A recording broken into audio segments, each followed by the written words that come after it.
Hello, sports fans. It's snowing. It's March. This ain't right.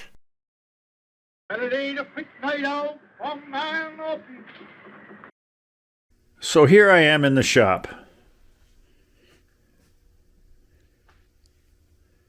You know, one of the most unfortunate outcomes of the Horizon acquisitions of Tower Hobbies was the loss of Top Flite.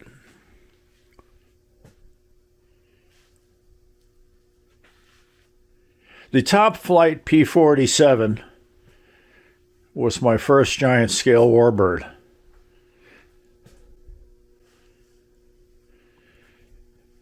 But for this one, I don't want to do Tar Heel Hal, and I don't want to do a bubble canopy. So with some help from Chuck Hamilton, a lot of help from Chuck Hamilton, we converted this to a Razorback. A lot sexier. A Porsche with no brakes. I started by removing the dorsal and then doing some structural layout. I made some templates of the formers and put in the headrest structure.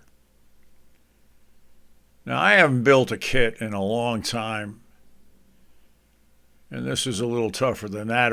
Although Paul Wilde gave me some parts, this was closer to a build from scratch than anything I've ever done. I did build the Great Plains Super Sportster and the Sig Citabria there in the foreground, both from kits. That was a long time ago. The Citabria was all sticks, but I covered it with fabric and painted it with automotive paint. That was back in the 80s. I got this far, but it just wasn't coming out like I wanted it to. Balsa sheeting I was using was too thin. It wasn't drawing a straight line, and I kind of walked away from it for a couple of days. At this point, I was regretting the fact that I started this conversion.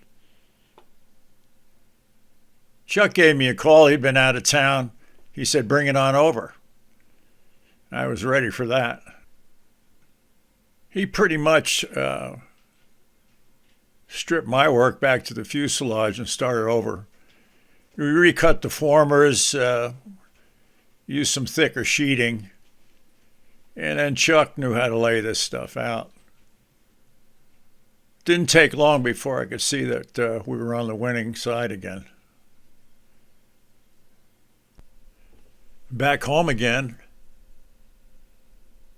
I started the final shaping.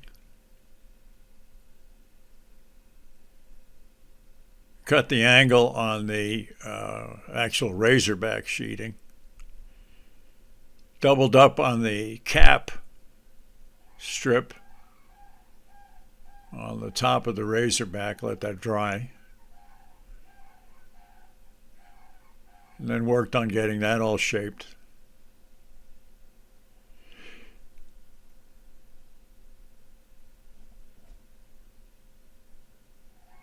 A little bit more to do before I start putting fiberglass on it. But I'm happy with the results. Next up, fiberglass.